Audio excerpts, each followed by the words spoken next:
L'Éternel est ma lumière et mon salut. De qui aurais-je peur? L'Éternel est la force de ma vie. De qui aurais-je frayeur? Quand une armée camperait contre moi, mon cœur ne craindrait pas. Psaume 27, 1, 3. Quand mon père et ma mère m'auraient abandonné, l'Éternel me recueillera. Psaume 27, 10. De nombreux récits rapportent des actes de courage accomplis en France pendant la Deuxième Guerre mondiale.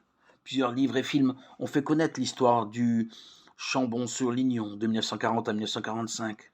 Dans ce village et aux alentours, plusieurs milliers de Juifs, principalement des enfants, ont été accueillis. La plupart ont survécu aux persécutions. Avec discrétion, ils étaient répartis dans les fermes souvent pauvres des alentours, où ils étaient nourris et entourés d'affection. Durant les années qui ont suivi, ces actes de courage et d'humanité sont restés plutôt cachés. En fait, ceux qui avaient ouvert leur maison et leur cœur considéraient cela comme normal. Aux journalistes qui venaient se renseigner, une femme âgée avait l'habitude de répondre en ouvrant sa Bible. Elle lisait ces paroles du Christ. J'ai eu faim et vous m'avez donné à manger. J'ai eu soif et vous m'avez donné à boire. J'étais étranger et vous m'avez recueilli. J'étais nu et vous m'avez vêtu. J'étais malade et vous m'avez visité. Matthieu 25, 35, 36. Elle explique avec simplicité et conviction que Dieu demande d'aimer son prochain comme soi-même.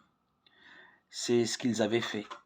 Derrière ce dévouement se cachait très souvent une foi solide, appuyée sur une connaissance sérieuse de la Bible. Voilà pourquoi ces personnes ont pris des risques pour en sauver d'autres. Et surtout, voilà pourquoi elles ont su rester humbles et discrètes.